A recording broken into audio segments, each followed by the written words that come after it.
Well, folks, it's Blast Eve, ladies and gentlemen, and that's gonna be episode 5 of the NA podcast. I'm Vi, and I'm joined by Dat Paladin, as we're gonna go ahead and run through all the storylines that you may or may not want to hear today, and all of our takes to boot with them. Pally, how are we doing? We're doing great. We didn't have an opportunity to do this live, but we're True. still going to get this out of the way. We need to have our blast thoughts before we actually get underway. Tier 1 CS is finally back. I've been looking forward to this for quite some time. I need that fill. I need to see Mm. some top level players in the server. Let's just get straight away down with the columns. Yeah, do just want to hit up to one thing. Apologies for the delays. We're busy folk, all right? And Monday wasn't that good this week. So on your fine Thursday that you're going to be receiving this episode, the day before Blast Groups, thanks for watching. Either way, the show's not over. The show's just starting. Let's get into it. Welcome to Blast Groups, folks. We'll go ahead and run up the timer real quick before we start this one up. But Paladin, starting off with Blast Groups, why do we care about this? Again, the circuit about the blast like sphere that they've created with the World Finals and then the Fall Finals as well. It all Mhm. starts somewhere, and it starts here with the Fall groups. It gives a lot of opportunities to partner teams to qualify. Even if they don't actually qualify, they get relegated down to the showdown where they have a gauntlet, blah blah blah. But I think the main reason why I care about Blast Fall groups is it's the first tournament of the season, and it will be in studio, so there's no Mhm. real excuses for it being online. It's the first true test for most of these rosters, and to me, I'm expecting a lot of big things from these teams. A lot of time for them to get acclimated. So when the first S plus tier tournament actually does come around, being EPL season 16 right after, that's where I think you have no excuses for some of these rosters to say, "Oh, we're coming out of practice, we're coming out of boot camp, blah blah blah blah blah." Like it should be very let's hit the ground running and start to write our legacy for the Yeah, season to come. I think there's one big thing here with this Blast Groups, and that is it is every single winner of these Blast Groups have gone on to dominate the season afterwards. Starting off here in 2021 with Spring Groups, FaZe Clan we're not the top guy. We're not the top dogs in their group. I'm gonna be honest. Like coming into this, and then they proceeded to win every single S tier tournament beside, I guess, Dallas, if you want to call that an S tier tournament. Without Navi in attendance, I'm going to say no. But they won every single, basically all the important events in the single season after they won the groups, where they weren't necessarily like the giga favorites to come into top 3. So FaZe Clan came out and surprised in groups, and why can't another team do it here, Paladin, is a really, really darn good question. Yeah, that's for sure. I don't think that there is going to be a dark horse that I'm going to be like, oh, we need to talk about this team in a different light and say that maybe they'll dethrone the phases and Navis of the world Mhm. just because we live in that kind of system right now. But I'm looking forward to if that question is given a different answer, because there is a possibility. There are a lot of fringe teams that could True. surprise and completely blow us out of the water. But Mhm. as of right now, to me, it's like it's a phase Navi world that we're living in, and we got to find a way to kind of break past that, or we're heading for that era rivalry territory Mhm. for the rest of the year. Yeah, and that kind of brings us into a similar topic, and that is, are all these teams okay? We're in a phase Navi era, right, Paladin? But at the same time, are all these teams like dark horses too? Because just past phase and Navi, well, except for Evil Geniuses and probably Complexity, but every other team feels like they can definitely compete for the top of their group and make it to the fall final. Yeah, I definitely think this is one of those tournaments where the door is wide open. Like Mm, with the gauntlet stage, there's not gonna be any eliminations out the gates, so it gives you a little bit of time to like get acclimated to a pro environment again and playing in front of a little bit of a crowd. mhm. But as soon as those actual single elimination brackets start happening, that's where I think it's going to be a really easy road for some of these teams to win a couple of best of threes and just qualify outright. You have teams like Astralis, who I don't think necessarily are worthy of number 4, but they're still a decent team if their firepower actually wakes up, like Blame F config. And they could drag them through maybe a last chance qualifier at the very end. NIP, they're still a very team, but they Yeah. have some pieces. Vitality and G2 being the obvious ones, like they might be the next little bit of fool's gold that we might gain from these blast tournaments, just because they have plenty of firepower to get the job done. I mean, we'll talk about Liquid complexity. We'll talk about the NA teams as well. They have an off chance. Big Heroic and OG, all those three teams, they have chances to upset. Hmm. That's kind of been the identity of their teams for quite some time. So I think you're totally right, Fi. Like beyond Phase Navi, the door is wide open, and there's a lot of opportunity for teams to qualify here. I believe, yeah, there's going to be 4 other slots for Hmm. these teams, and that is a pretty large number, all things considered. Yeah, but the thing is here, we also, I mean, okay, I want to touch back on one final thing before we move on, and that is, the format can favor these dark horses, where sure you can Definitely. come out at the top of your group, but when it comes down to a bunch of best of ones in this, the gauntlet stage, I believe is what they call it, that's an interesting format, but it definitely gives avenues for upsets where, an OG team who back then was woefully unqualified to even make it to the spring final. They ended up making an impact either way. But that OG team was able to sneak through via the gauntlet stage. So, well, I think definitely these dark horses have a much bigger chance in this phase Navi world here, Pally. Yeah, definitely. I mean, on the subject of Navi, we got to keep the ball rolling and talk about this little bit of news that we're getting about Simple. I mean, is it a possibility that he doesn't get to play in this fall groups? We've had an article from Deserto stating that Headtrick is attending the boot camp instead of Simple. Uh, can they actually still maintain form and qualify for the fall finals, Fi? Oh, this is a really, really weird one because Simple has. I feel like he's never had to leave this Navi team for what, the 6 years that he's been on their books. This has been like the first time that Navi have been gutted, really, in one of these events. I don't know how this team can perform without Simple. I mean, yes, the individuals have been there in various different series. You can't deny Electronic is definitely having a bit of an upswing in form as of late. Even then, maybe Bit is tapering off a bit, but SDY is still performing to standards. But even then, you are missing the core. You are missing Na'Vi for this. And Headtrick, while he played well in Academy League, Paladin, there's no way you can really draw even a remote comparison to any player playing right now to Simple. And I think when he was on the AWP during the Academy League, that's not even his preferred weapon of choice, and he looked a little shaky in that regard, and that doesn't instill me with the greatest amount of confidence either. Just to be acceptable in that role, it's going to really come down to how efficient is the Navi system, and can they actually rely on what Blade has taught this team and kind of brought them through to see if they can get through. Because look, at EPL, they still managed to get by with Headtrick on the lineup, albeit it wasn't necessarily the most. It was a much easier 1v1 to kind of chop and change. But Mhm. it's going to be different here now that you're dropping out obviously the best player in the world as of right now. I think that there is enough for them to make it through and enough leeway. They might not get out from first to third, but I think that they could definitely still eke out enough BO3 wins that they qualify, I'd say. I would say they're better than some of the teams, currently playing here at the moment in the blast groups. Navi are in a super, super weird situation where, I mean, dude, this is completely uncharted territory for them. And if they fall flat in this, then, well, poor people who decide to arrive in the blast showdown. I'll just say that. Nice try, folks. But yeah, moving on though. Defining changes here as everyone, it feels like, I think, way over half the teams in the blast groups have made a roster change this oncoming shuffle. The question is, who has made the change that will define them during this opening stage of this season?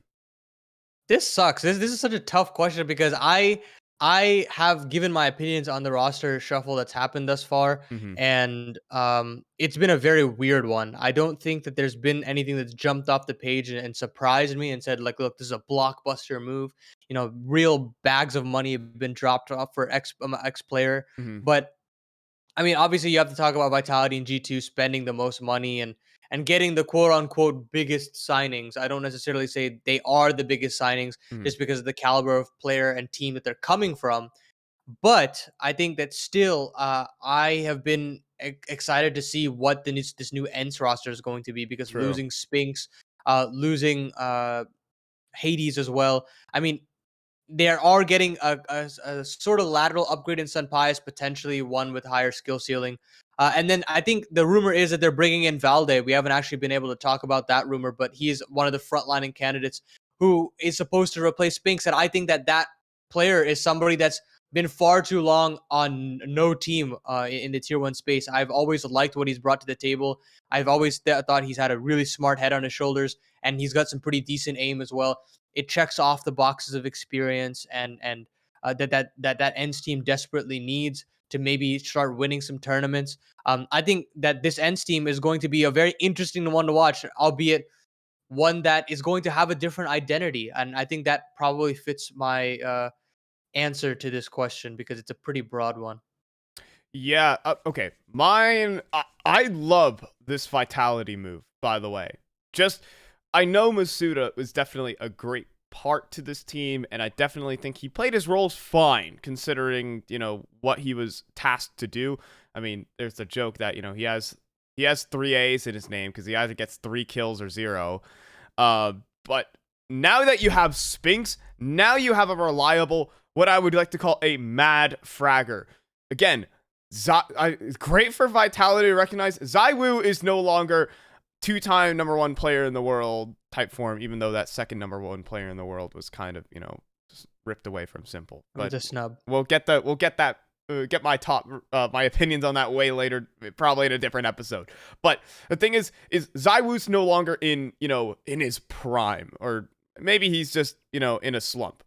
A slump being like a 1.3 rating, but you get the drift. Is that Spinks is now here to actually help out this lineup and become that mad fragger. I think these former Astralis players and Magisk and Dupree still have gas in the tank for these guys, but now you have just fresh light that will keep this roster having much longer longevity. And I am expecting instant results when I see Spinks on this team. I don't even think he was put in the craziest mad fragging positions on Ents, considering you had Madden and Deha also taking up some of the more aggressive rifling roles, and Spinks kind of left in more, I guess, rotator-ish positions. Now Spinks gets full reign to kind of do what he wants and become that star player for Vitality. I'm hoping the culture doesn't get in the way of that. That's, I think, the biggest issue for me. If he can prosper as a top five player on another team, then hey, by all means, like I think the move will work out. But I think that's the biggest question in terms of communication, how things are going to work out for Vitality. But let's talk about another team that's going to be attending this Blast Fall groups that had a little bit of a struggle in the Open Qualifiers, and we haven't actually. I don't think we have enough time to talk about all of the teams. But Astralis, the number one seed in the tournament, falling to Aurora, a mix of different CIS players around the scene in a best of one. What do we take away from this fight, and what do we actually think about Astralis as a whole? Are they going to really live up to that number 4 potential on HLTV? Why the fuck did they not make a roster change this shuffle? Why? Why? Maybe they got a new round of investment when they made the the semifinals of Cologne. That run, in my opinion, was an crazy fluke. The same exact problems were present during this Open Qualifier. I am furious. I was so furious watching Farlig do the exact same things, just not produce. That's the biggest problem for this Astralis team. I don't know why he's on their books, Pally. I mean, to me, it just felt like even Glaive felt like checked out. I think a lot of the strategy that was being used that day was so loose. I didn't feel like anybody was actually focused on the day. I was really worried that I would get this from them, and it just feels like they're going through the motions. I think Zipnik should not be on this team anymore. I think that Hmm. that run on Cologne was a fluke. I don't think that we're gonna have that kind of renaissance from him ever again, unless I'm proven otherwise. And I'd love to have a player that has just more firepower. There's so many players that you can pick up from the Danish scene, and I just think that this core is doomed to fail unless changes come in. Otherwise, But I've not been impressed didn't they from sign? Astralis. Didn't they sign ZipX until? Hold on, trying to find this really quickly. They signed ZipX until like 2025 or 2026 or something like that. Well, Talk about just a ridiculous roster move. I think that in and of itself just doesn't make any sense to me. But we'll move on to the best region. Fine. yeah, yep. Let's go ahead and head right on over, folks, to the best region. Of course, that being North America, and well, North America's not in a bad spot, to be honest. All things said, I mean, at least some of the results, I mean, prior to the player break were all right, but they've completely changed the mantra of how we're approaching these North American teams. EU imports are becoming the new biggest trend here down in North America. So, Paladin, is this the future of NA? I think for right now in this rebuilding phase that we have, I think it should be the future of NA.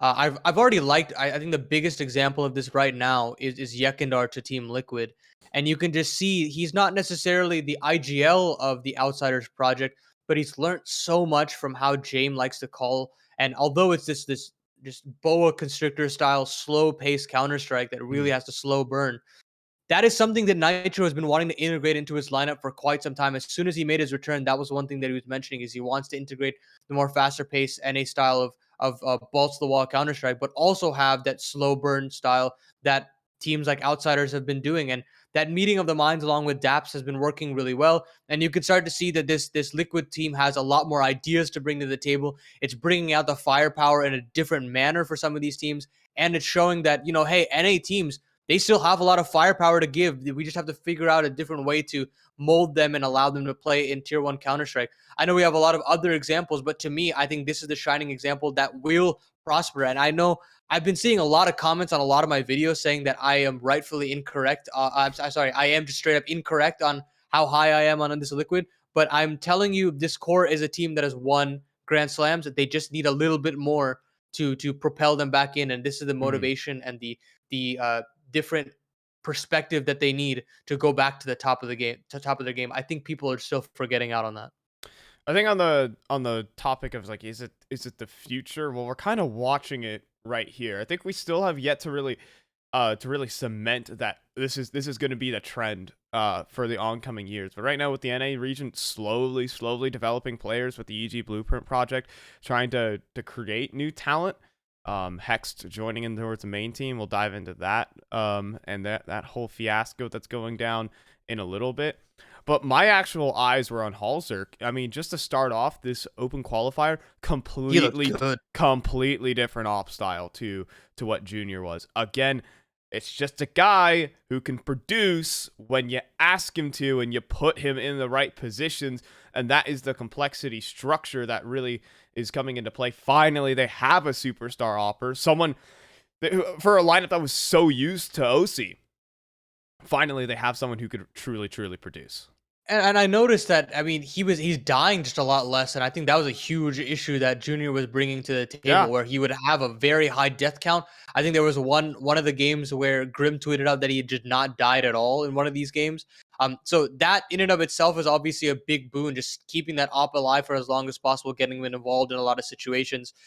Halzerk is also a very, very good example of it. I'm very excited to see how he's going to fare in the fall groups, because he's had a couple opportunities, a couple cracks at the whip at playing in against in that blast circuit on Dignitas, Mhm. but he's not had a good core around him. And I think that this core is a little bit more formidable, and maybe the EU fans might come out to bite back here. But I'm going to say that the core of this complexity team is a little bit more sharper in terms of individual fraggers than that Dignitas team. Yeah, I think that's for sure. But moving on along, because well, folks, I'm not sure how to phrase this, but all right, here's the news, folks. Automatic has headed out for personal reasons. Not the problem here, but now EG are tagging back in Rush, and I think Automatic, at least most consider him in the community to just be the centerpiece of this EG team. Whatever they have at the moment, it's basically Automatic and friends, and what it has been so far. Now that you've lost Automatic, should we even care about the result that's going to be here for EG? This team can't catch a break, Fi. It's like every single thing that they try to do, something else goes wrong. And one thing that everybody's always talked about is like, hey, if we scrap the entire EG project, what player would you keep? And it's always going to be Automatic. That is the player that EG has to hold on to for as long as possible, because he, no matter what the roster situation is, he's still been able to perform very well. And, I can always say Rush is going to be a good player. He's going to be a soldier for some of these teams and output enough amount of frags and be selfless. But I don't think it's going to replicate something that Automatic can bring to a team. I think this just absolutely gutters any of the chances that they have to at least cause an upset. Now you have Dude, absolutely no firepower on I'll this be team. Like, what? I'll be happy if they get double digits on a map. All right, guys. It just sucks. I mean, another showdown appearance on the cards just feels it's just so unlucky. And I mean, also, like, what does it really say about the team? Hey, maybe we'll have a Breeze and Cirque renaissance and return to form, and we'll Yeah, all have to shut our Back to mouth. the Future type moment where they Yeah. go zoom off with the flames behind the car back into 2019, and boom boom they come out from the portal and they start frying like a beast. All right, that's the only way I see them doing any damage. Yeah, Vorborg's coaching is just gonna be like going and like whispering is like, remember, this is just New York. Just think about New York. That's Yeah, all yeah. it has to do. They puts him like in a VR simulator of like it's like pretend you're on the stage of I am New York or Star Series. Come on, EG. Yeah, there you go. They're gonna have to try and transport them to like a new era here, man. I don't know. But beyond EG, I mean, we have other teams to talk about as well. We'll Mm, chop and change and talk about a little bit of SA. Fluxo having their fair share at the Open Qualifier. I'll actually pull up the team right now because mhm. it's quite an interesting one on paper. You have Phelps making his return. You have Woody finally being on a storied team beyond MIBR after him being benched there. ESM returning to join hands with Phelps. And then a couple of other players that have been doing work elsewhere. You have Lukowski, I believe, was he playing on Sharks? Yes, Yeah, star and then player you for have Sharks, to be honest. right, and then you have Lux as well. I'm trying to remember where he. Okay, this guy Just played on Daytona for a little while. I mhm, feel like every big talent in Brazil has played on Daytona at some point or the other. mhm, And they came in fourth at the Open Qualifier, dropping a super tight game against MIBR. I believe they had like they had like a 50-round affair on Vertigo on map mhm. one, and the other two maps went all the way down to the wire, and then they lost to 0-0 Nation. But Fi, what do you think about this team? They've been showing a couple of good results in this Open Qualifier. Uh, what do we expect from this Fluxo team? I think this. I mean, okay. I'm not sure how they're going to take over, but what I've seen so far in the Open Qualifier is that VSM is kind of back in form. I think for this when he was on Zero Nation, just simply not producing. Admittedly, this is playing against South American talent where he's always stomped. Let's be honest. But this Fluxo team has a VSM that's looking a little bit better, more comfortable. But I think Phelps, any lineup with Phelps, I think is just so well to succeed because he's such a motivated individual to get this Brazilian team back online. What an outcast of the scene as well, which just feels like he's just been moved from every single good team ever. And now he's going to land himself here on Fluxo. I have high hopes. It's really interesting that they're bringing in Lukowski, a player who's never really seen even like tier 1.5 performances. He's been stuck in Brazil basically for most of his career except for Sharks, and now he's coming to this Fluxo team and looking to actually make an impact.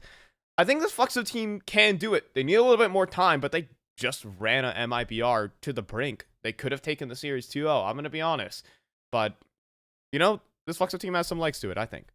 I have expectations that they make it through the next Open Qualifier. I mean, there's 3 more spots up for grabs.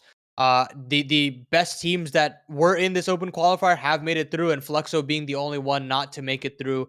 I'm expecting them to make it through, and the America RMRs, man, it's looking really stacked out of the gates just from these three teams qualifying alone.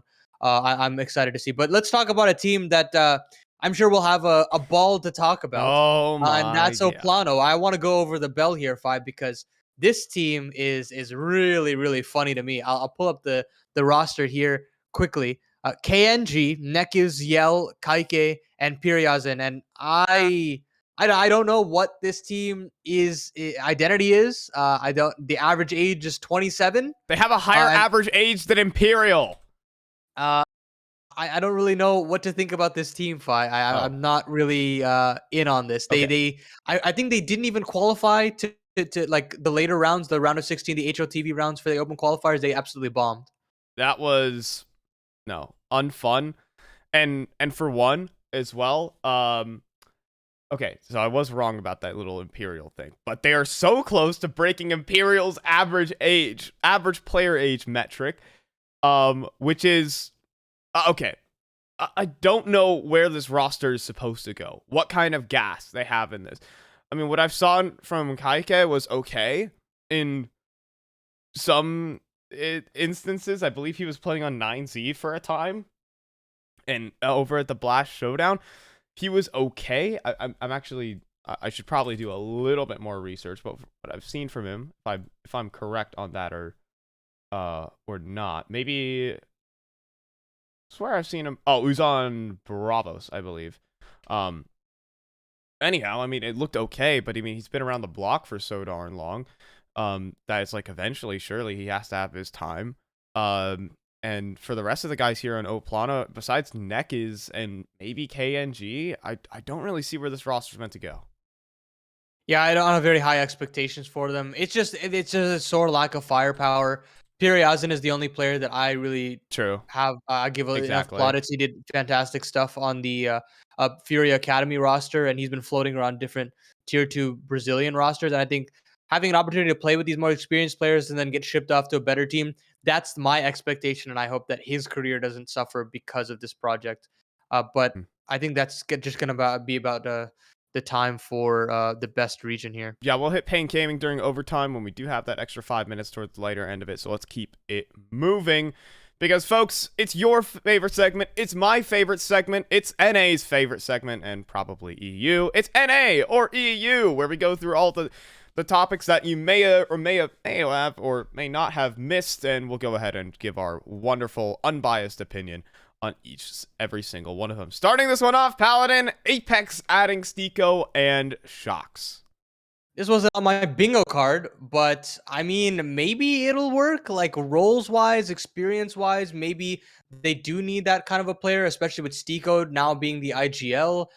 I'm always happy to see Shocks getting the opportunity to play because look, experience will always benefit some of these younger players. I like the signing of JL. I think we touched on it a little bit. I think he's a player that needs more time to play with more experienced players rather than chopping and changing it with the more younger players on Mad Lions. So trying to mold that player will be really, really interesting to me. I think this Apex team has legs to it. Again, a team that has potential, but I'm not really sure whether it'll actually come to fruition because it's been some time now where Apex has been signing some good players, but not actually getting the results. So I'm just going to go tentatively EU here. For my money's worth, I mean, Shocks is fine. It's just such a weird signing. I mean, it's totally right to say it wasn't on It the is. bingo card. I mean, Stiko is a player who can still definitely produce for his team. Apparently, he's supposed to be IGLing for this lineup. If I'm Yep. incorrect about that, um, weird standing. I'd put him in a more fracking role, to be honest, just because considering outside of Knock, I'm not sure. I'm not sure who's meant to be really the mad fragger for this Apex team. So it's a little bit of like a mid-rangey team. I mean, Jacom is doing his usual thing. And in the open qualifier, I believe they fell pretty darn early, if I'm not mistaken. In the open qualifier, they didn't quite make it far. I mean, still gonna have to wait for some time. I wish I didn't have to give an opinion now, but it's NA or EU. I'm actually gonna go with NA here. Pally, I don't think this lineup is gonna produce. Anyways. Yeah, I know. I respect it. Let's keep going. Let's move on to CPH Flames announcing their new lineup. I'll pull up the team just to put it right before our eyes because Mhm, I don't want to miss anybody because I think that's pretty important. Um, we have Rawls, TMB, Bird from Sky, Regali, and Bora. And on paper, I mean, you have basically three callers on this squad. You have TMB, formerly of Mad Lions and AGF. You have Rawls, the former IGL of Sprout, and you have Bird from Sky, the former IGL of Ecstatic. And that in and of itself has me worried. I think TMB is a player that can frag beyond that. I've seen it at DH November when mhm, DreamHack was still a thing, and he did very well there. Bird from Sky, I think his IGLing is decent. It's not the worst thing in the world. I mhm, believe he is the IGL for this team. But I think the big question mark for me is can Rawls fit into this squad as a fragger rather than a caller? Because mhm, now the excuses for not being a fragger are kind of out the window. I'm putting a lot of pressure on Regali to frag because if we're looking to do mhm. duos of fraggers, Regali has to be the staple of that. Um, Personally, I'm gonna go with NA on this one just because I think there are too many voices on this team. I think there's too much going on that they're going to have to take a while to settle in on this roster, and I think by that time it's going to be too late. Um, I do think though if they can figure out the calling situation, this team will be more effective. But until then, I'm going to have to be a little bit more reserved. I'm gonna say I fucking love this team. Oh wait, you're NA. Wait, yeah, there they go. Yeah. I'm gonna say I fucking love this team. This team is base as shit. I think Rawls can produce as a fragger. He has produced as a fragger, and I think Sprout definitely underutilized him. I think he was so good on the Langby Vikings team, and Sprout used him. I mean, as a caller, I think he performed fine on Sprout. He's here to perform amazing here on the Copenhagen Flames. I have high hopes that this team is going to do similar things to what they were just doing with their previous lineup. Copenhagen Flames just rebuilding like the Amish, if that like one Family Guy meme, where they keep destroying the house and they keep building back up again. EU as fuck. All right, that's what I'll go. That's what I'll go with here. This is rated PG-13. I don't have any more F words left in this. Moving on though. Order with a little bit of drama. So everyone's saying like Order has officially run out of money and now they have to close their doors and release all their players. Not quite the case, but they have gone up for sale, and that being all their staff, content creator, and their teams. It's a little bit of an odd situation. Is it NA or EU? I mean, this is NA every day of the week. Sure. It sucks so bad that I think this NA or EU segment straight up it will be NA, but I do want to talk about it just briefly, and it just sucks that a company like this who has been a staple of the Oceania scene for so long now finally have their chances to play with the tier one version of Oceania, and even that's out the window. Like there's so many just opportunities lost with this order team. They were one of the orgs in Oceania that were making content and making sure to push the narrative of Oceania as a region, and all of that is just out the window. It's just a bummer all around. Yeah, I mean, look, I can't say it's EU, but I want to say it's EU, but no, it's order being checking out is pretty big blow to the Oceanic scene, especially considering I at least from what I read, they had the top Oceanic team in 5 different titles in Counter-Strike, Right. Valorant, Fortnite, Rocket League, and not Rainbow Six. Maybe League. Maybe I don't know. League definitely. Yes, Yeah. League of Legends definitely. So yeah, I mean, tough luck there for Order. But yeah, I do have to move on. However, I'll just click the NA just to say NA. Anyways, NA or EU. Dennis joining Kalwana.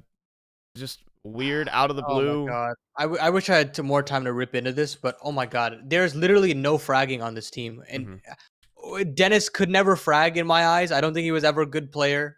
And you guys can talk about that however you guys want to in the comments. But I never liked him. I didn't think that he was a good player. I thought he held Nico back on Mouse Sports. I don't think Crystal can frag. I think HS is way past his prime. I think STFN is too old to be playing CS. The average age is 27. Color has to do everything for this team. And when I watched him at conference, he struggled as well just because there wasn't enough to be backing him. up throughout this team. So I think this is NA as hell. Oy, oy. I mean, say it how you want. I mean, I'm a moderate Dennis fan. Like, I think he's definitely still a fine entry fragger, but the Calwana team as a whole, I don't think it's gonna make a dent on the scene. I'm just gonna put this one as NA, and we can get this onto more significance news, perhaps. Yeah, I mean, let's talk about Skate X. It's the new Norwegian team that's being helmed by Vendetta, and I always like seeing Vendetta on a team. I think he's Mhm. got a great mind for the game. Had a couple difficult stints in his career as a coach, coaching Dignitas for a little while towards the tail end of their stint. But look, I don't think there's anybody that's really like jumping off the page to me here. You got Truth, you got Marcelicious, Groose as well. I mean, a couple players that have played on the 7-7 rosters and Apex Rebels as well. It's good to consolidate and have an organization that's having this. So for that reason, I'll go EU. I mean, this is a very like thing. I don't want to say NA just because I mean it's good that a region is consolidating their forces rather than spreading them out.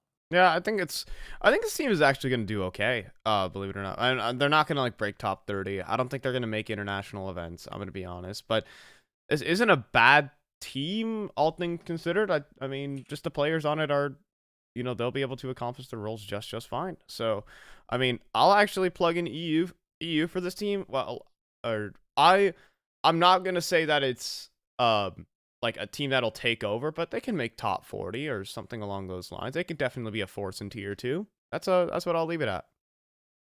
Yeah, and then we'll close it out. We got 10 seconds left, but we'll go a little bit over the bell and talk about Partizan.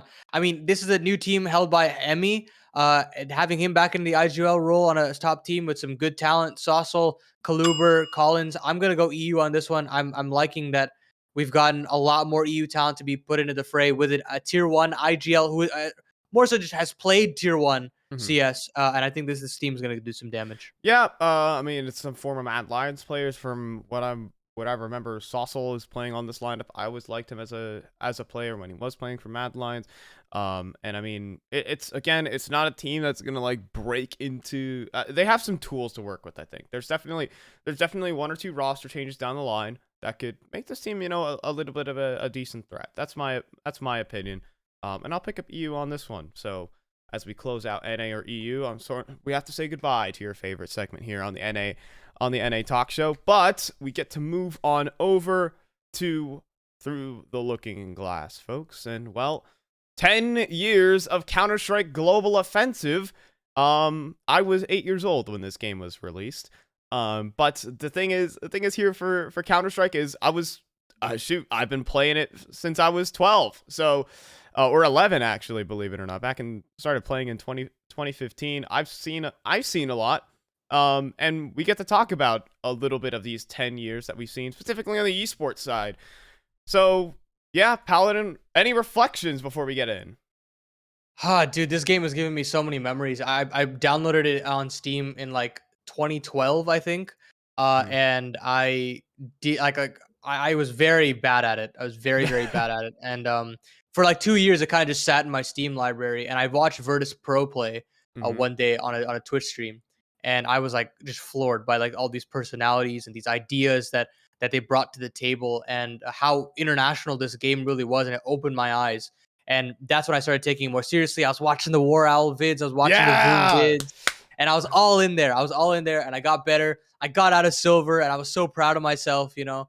Mm. And After that, the rest was history. Like I started following the game so much more. This game has had given so much history. There's so much history that I don't even know. Like there's just so much to offer from CS and Mm. CS:GO now as well. This game has now been a key part of my life, and I'm Mm. excited to just take a trip down memory lane and talk about some of the great memories that we've made from this game. Yeah, I mean, we're gonna have to nail down a specific year of these 10 years, and what is the best year of Counter-Strike Global Offensive. Now, I know there's a couple of apologists running back to the NIP glory days, saying that was the GOAT, and there's no other year that can contend. But Paladin, do you have anything? Honestly, so it's obviously really hard. There's so many years and so many different storylines that you could say like, hey, these ones stuck out to me. But I'll go with something a little bit more personal. Again, I talked about Virtus Pro a little bit earlier on, and I think that they're a team that ignited my passion for CS, and I've always followed them, and I've always followed how willing they were to stick with the same roster and change different roles and change different like big roles. I'm not even talking like Right. one's gonna lurk and one's gonna entry. It's like somebody's going to be the opper and somebody's going to be the IGL, and there were situations where you would have every player beyond Bialy opping on this team, and it was just like a very interesting team. And I think the heyday of why I enjoyed VP so much isn't 2014. It isn't 2016. It's for me, it's 2017. It's when the team was kind of out the door and they were very old by that point in time, and they were still doing damage. And it was kind of uh, indicative to me that this game doesn't necessarily predicate it on itself being a game where you have to be super young to play. Like if you have given your time to the game and you are a good individual, you can stay a good Hmm. individual and still win tournaments. Like the tournaments that I think of is DH Masters Las Vegas. I believe Epicenter at the end of the year as well with that SK VP rivalry. And you could see the cores of these teams were very old. And to me, that was just such a cool little storyline that went through for majority of the year. And why 2017 to me is probably the my most favorite year of Pro CS. Hmm. Okay. I can take that. I can accept that. For me, look, I mean, in terms of storylines, there was no better year though than 2014. Okay? I'm going to be that apologist really quickly and say in terms of storylines there was nothing better that 2014 had to offer than NIP or 2014 to 2015. I guess I'll stick to like 2015 because the NIP Fnatic rivalry was still up and running, and I think that was like some of the most engaging times for the game to watch. Now, we'll all forget about DreamHack Cluj-Napoca really quickly, but I think everyone has forgotten about that. Let's be honest. Sorry, guys, for awakening some The memories. Zoomers. Yeah, I was watching that shit. So I mean, Yeah, look, yeah. I was 11 years old in my seat, and I was eating that up. Mhm.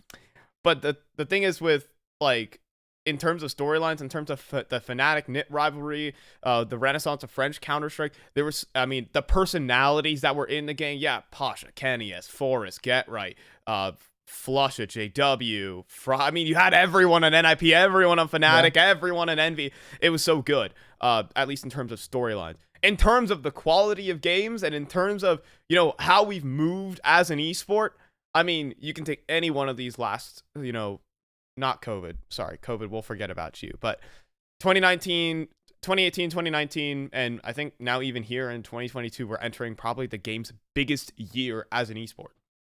Yeah, and I'm sure we'll talk about. I mean, you can see on the right hand side of the screen of Mhm. whether or not CS has peaked, but I definitely agree. I think that we are reaching new heights in terms of tactics, new ways in how to approach the game. The fundamental role of a star player has completely shifted now. Mhm. It's not as egocentric as you might think Mhm. these days. And yeah, I mean, we'll talk. We'll keep moving. We've got only 3 minutes here, and we've been reminiscing for a while. But let's keep the reminiscing going. What do you think, Fi, is your goat play of all time? I mean, it's really Yeah. hard to say. There's so many plays to choose from. So we can talk storylines and situations of like the situational plays. Look, I'm gonna mention a guy. His name starts with S. It has a 2 in it. And ends with a K. Uh, Somewhere along that we can mention that. You can talk all you want about that. There, one of my favorite clips was the 5 bullet ace from XMS. Now, okay, it was in like some tier 2 LAN, all right? And believe it or not, I hadn't seen it until about like 2 years ago, like maybe 2-3 years after it happened. But I'm like, damn, that is literally the best pro play I've ever seen. It's a literal 5 bullet ace. He just runs around overpass one tapping everyone. I think the other one that I have close to that is the AZ one. I think he did that with the USP on Mirage back ticket at a DH Yes. Open. That Yes. one was really crazy too. But for me, I mean, this is a super cop out answer, but I think the gravitas of this play is why I like it so much, and that's the cold jumping double. And look, it sucks in terms of like we We're we on the could have NA a podcast here. You can't be talking about shit like yeah. that. I know it's terrible, but look, I think it is just such a testament to the identity of CS:GO, where Hmm. one individual can absolutely take home and completely shift the dynamic of a game. Yeah. It's not like your League of Legends, it's Yep. not like your Dota, it's not like your Overwatch, where one player is a part of a cog. It's a one player can define an identity of an organization, Hmm. and that completely shifted how we think about MLG Columbus, right? And so Hmm. that whole thing and that whole tournament, I think, kind of encapsulated what I think makes CS so great, and that's why I'll go with that. It's a bit of a cop out answer. There's a graffiti for it and everything, Yeah. but I have to give credit where credit is due. Totally. Shout out my guy whose name starts with S and has a 2 and a K in it for that pretty decent play out towards New Box on Inferno. Anyways, kind of last topic here. We can keep it short, but has CS:GO peaked? Are we past our prime here, or how many more years does this game have to go? We were supposed to be dead like 10 years ago, dude. Yeah, this game is still gonna keep on giving. There's still innovations that are happening. We still have an entire new generation that's being bred through the academy scene. We have so many orgs that are still willing to come back after what's going on with Valorant and the franchising. That's also on the horizon. They have players coming back as well. This game is finding so much more footing now. The NA scene, while it's not necessarily the best that it's been, we're trying to find new avenues to become sustainable and to survive whatever COVID and Valorant has brought upon the game. And I think Asia, they're also finding their way back into Tier 1 CS, Oceania. All of these teams, these regions are slowly starting to find the way into the conversation. And I think Hmm. this game has so many more years to give. It's up to really Valve on when they want to kind of move on. And I think if they don't want to move on, we're not going to be moving on anytime soon. I don't think it's even stagnating is the biggest thing. Not at all. Like it's not even like where there's new regions that are developing. Like even we've talked about the Asians Counter-Strike scene on this show before. There's been so many. We're still having new players now. NA might be in a little bit of a slump right now. That might be an understatement. I don't know. But like South America is blooming, Asia is blooming. There's still new facets to this esport, and that's why I think we still have. I think this game still has some legs, and we'll have to see what the rest of 2022 has to bring. Well, folks, it's time to invest. Not in crypto, not in Bitcoin until we get sponsored by, I don't know, Coinbase. yeah, but hit us up, Coinbase. But either way, we're gonna go ahead and jump into the STONKS category, where we're placing, not even currency on this. We need to make up some fictional currency that we can start betting on. Stonk coin. Stonk coin. That has some ring to it. I cannot lie. But we're gonna go ahead and predict some of the best players that are probably gonna come out of Blast, or we hope that are gonna come out of Blast. Paladin, what's your pick? It's a little bit of a cop out move here, but I'm gonna go with Dexter at the spring finals, doing absolutely huge amounts of damage for OG as a stand-in. He slaps hard. That is obviously a really big standout about Dexter. But hey, just OG being able to lock down Dexter is a huge deal. I think that's going to be a real testament to whether or not they can stand the test of that honeymoon period that they had at the spring finals. But I'm expecting big things from OG at the fall groups, and I'm expecting them to replicate at least a decent amount of performance to at least get them over the line. It was still a very shaky Open Qualifier though through that Yeah. RMR. They made it, but they had to, and they almost lost to Portuguese family. I'm gonna say this, and I'm not gonna lie. It's not like they were playing against Saw or anything. That was a tier 3 team. Anyways, so maybe not the highest hopes for OG going into to Blast, but you got to make it like, what are they putting their prep into, right? And you're playing against a gajillion different teams. Inherently, there's going to be a disadvantage. I'll go ahead and I'll let them have it. All right. Anyways, folks, here's my pick.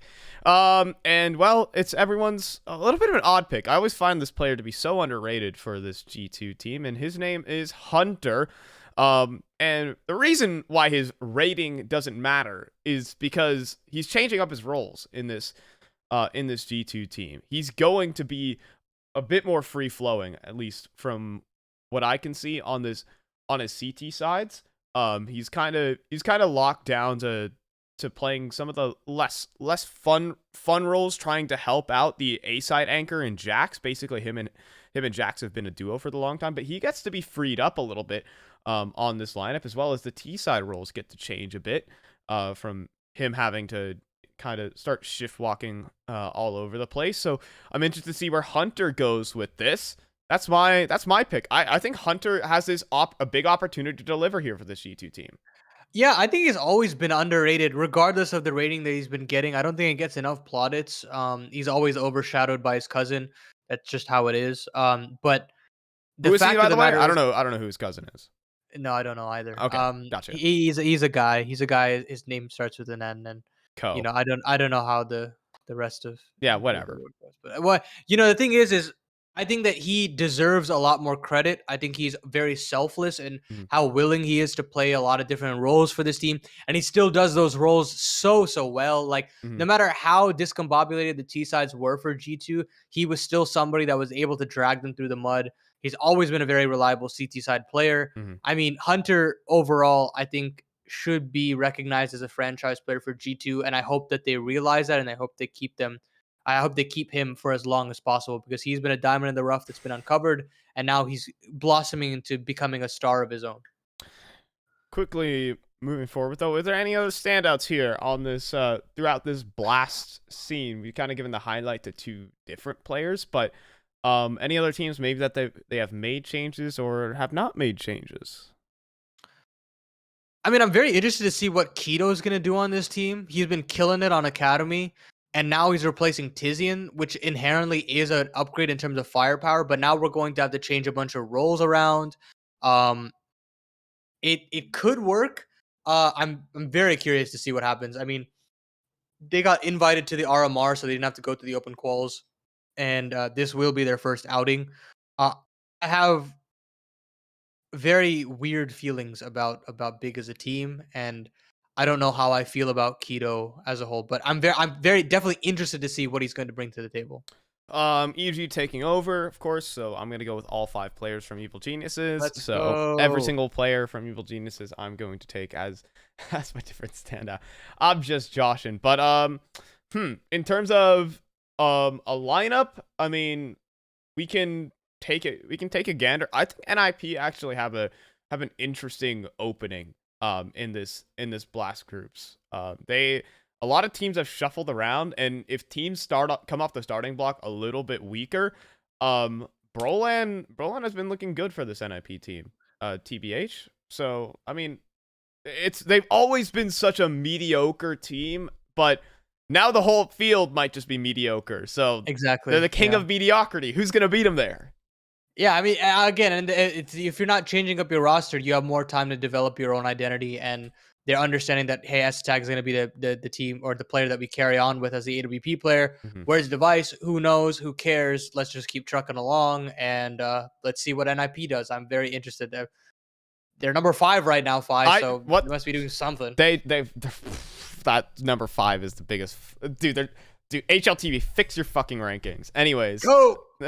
anyways, folks, that's gonna bring us down to the overtime segment of this episode, and well, I mean, we get to talk about the things we didn't get to talk about throughout this entire show. I think first things first, though. Pain Gaming. We didn't really touch on that during the best region segment. They're bringing in Zevi. Supposedly they touted as the biggest signing in Brazilian history. Well, I would love to go ahead and contest that remark, Miss John Pain Gaming. What I believe it was. Excuse me, Zevi and Brain is Skulls. Skulls. I thought it was a great move, and it turned out to be a pretty good move, I think. Dude, they just bodied their open qualifier. They like bodied it. Like they looked so good. I don't know what was in their system, but they just cruised through. They are the first seed that are coming from this open qualifier. They bodied MIBR in that best of one as well. Makes me happy, makes me smile. Yeah, no, it makes me really happy because look, this core of this team has been around for so long, and they've been through some tough times, losing some of their key players, and they've always been on that upward trajectory. Mhm. And if they can find a way to eclipse that form somehow, that's just so sick. I mean, Zevi and Skulls are two younger players that have been doing their time in the Brazilian scene and have been playing lights out. Zevi has always been a player that I was hoping to kind of potentially get an opportunity. Mhm. Skulls had a up and down performance on Team One, and that's why he never stayed for that long. But I mean, you have a player like PKL who's kind of done a lot of work in developing these players. You see Nithon and Safe, they are two players that looked very, very good after leaving these Pain squads. So I have high expectations for Pain. I'm excited to see them at the RMR, and hopefully they can qualify for Rio as well. You know, I'm a Skulls fanboy. All right, that's what I'll tout myself at. He carried when he was in EU, when he was playing with Team One just about a year ago, a little bit more. Skulls hard carried them. Even shit, I think they went 0-5, but dude, the guy was individually he had the brilliancies that Malbs was able to bring to the table for this Team One team. And he annihilated in these open qualifiers. Again, I mean, dude, it's like Venom dunking on Spider-Man right there. You know what I'm talking Yeah, about. Yep, yeah, there you yeah. go. Pain gaming on the rest of Brazil. I think we also need to hand some props out to Fnatic Rising for taking their win over at We Play Academy League. Finally, Mao's NXT don't win everything. They were easily the best team of the season. I mean, they looked very, very cohesive, and it's shocking that that was the case, especially with how many changes they had, how many different changes they had to the coaching staff as well. I mean, props to them because now it shows that, look, there is a mortal Mouse NXT. The academy system can work. This We Play Academy League can create better talents, Mm-hmm. more cohesive teams, more experienced players. And I think sky's the limit for We Play Academy as a whole. And props to Fnatic Rising. Their stock has just infinitely increased as a whole. Yeah, one thing is that, I mean, the new additions were pretty hyped up, and even then, like Banjo had a good run at Academy League. I was actually really taken aback by Volt having a very nice Academy League as well. I think he's been a very underrated British player for a long time. It's good to see him get picked up, and now they have a bit of success. Props to Fnatic Rising. Congratulations on that. Dude, they just dumpstered everyone, dude. The grand final, Hmm. the grand final I think was the shortest We Play Academy League grand final ever. Yeah. So Hmm. good on Fnatic Rising. Any other news that we woke up to this morning? Because it is a fine 10 a.m. over here in the Pacific time. Open qualifiers in NA. Any surprises? I mean, in EU, the Fnatic main team wasn't looking so hot. Hmm. Yeah, I mean, I think in EU we have so many opportunities for them that it's like I don't take too much stock from them, because especially them having to just come out straight from break.